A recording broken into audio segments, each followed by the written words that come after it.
आदाब दोस्तों, मैं हूं एम ए वाजिद। आप देख रहे हैं पैगाम टीवी। प्राइम टाइम में आज हम बात करेंगे रमज़ान करीम की। रमज़ान का महीना बरकतों वाला महीना माना जाता है। ताहम इस माह में खूब खाने के बजाय रोज़े रखे जाते हैं। और दूसरी जानिब अगर हम देखें तो रमज़ान के महीने में हैदराबाद में तरह तरह के पकवान दस्तरखान की जीनत बनते हैं। तो वहीं इफ्तारी में समोसों को लाजमी करार दिया जाने लगा है। अब ये समोसे क्यों लाजमी करार दिए गए और इनकी तारीख क्या रही, ये जानने के लिए देखिए हमारे नुमाइंदे मोहम्मद फारूक की ये खास रिपोर्ट। हज की सआदत हासिल करने के लिए तशरीफ लाएं। अल आज़म टूर्स एंड ट्रैवल्स मुख्तलिफ पैकेजेस मुनासिब रेट पर दस्तयाब हैं। अल आज़म टूर्स एंड ट्रैवल्स। मालूमात के लिए कॉल करें। रमज़ान का मुबारक महीना इबादतों, सब्र, तहम्मुल, सखावत और खैर सगाली का महीना होने के साथ साथ ये ख़ानदानों के मिल बैठने और सहरी व इफ्तार के दौरान खुसूसी खानों का एहतमाम करने का मौका भी होता है। दुनिया भर में रहने वाले मुसलमान अपनी अपनी बिसात के मुताबिक इस दौरान इलाकाई और रिवायती खानों से अपने दस्तरखानों को मुज़य्यन करते हैं। यूँ तो हैदराबाद की सहरी भी शानदार होती है, लेकिन आज यहाँ हम बात करेंगे रमज़ान स्पेशल में समोसे की, जो इस वक्त इफ्तार की मेज़ का बादशाह बना हुआ है।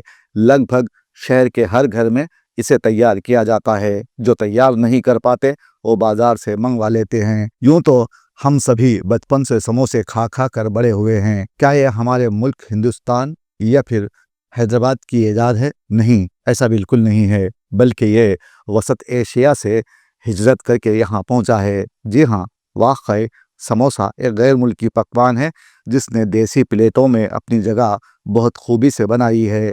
पहले इन समोसों में आलू भरकर उन पर हल्का सा राई का बघार देकर तैयार किया जाता था, लेकिन बदलते वक्त के साथ साथ इसकी शक्लें और जिसामत बदलती गईं। आलू समोसे के बाद खीमा समोसा और अब यही प्याज और बटर समोसा बन गया है। 14वीं सदी में शहंशाह मोहम्मद तुगलक के शाही बावर्ची खाने का मेनू का लाजमी हिस्सा समोसे को करार दिया गया। इस तरह तवील सफ़र करके ये हमारे देश हिंदुस्तान में आ बसा और इसकी जदीद शक्लें हमारे सामने हैं।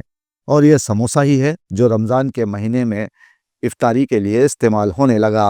अब तो ये समोसे गली कूचों, फुटपाथों पर धड़ल्ले से तले जा रहे हैं और इनकी कीमतें भी बढ़ा दी गई हैं। अब समोसा मुअज़्ज़ज़ हो गया है। पहले उसे आम आदमी अपना पेट भरने के लिए खाया करते थे, लेकिन अब लोग इसे शौकिया खाने लगे हैं।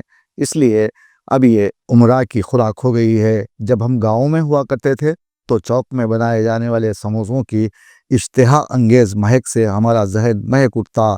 गाँव के रमज़ान का अपना मज़ा होता था। आज जिंदा दिलान हैदराबाद में मसरूफ़ ज़िंदगी गुजारते हुए जब भी गाँव की सादा ज़िंदगी और वहाँ के समोसे याद आ जाते हैं तो गुजरा हुआ हसीन माजी, बचपन की शरारतें और मासूम बातें, लोगों का एक दूसरे से मोहब्बत से मिलना, एक दूसरे के दुख दर्द में शरीक होना कितना अच्छा लगता था। वहाँ के रमज़ान का भी एक अलग ही मज़ा था। सच कहते हैं मिर्ज़ा जी कि गया वक्त लौटकर नहीं आता, लेकिन समोसे अपनी जगह वही हैं। शहर हो या गाँव, शक्लें बदल गई हैं लेकिन मज़ा नहीं बदला।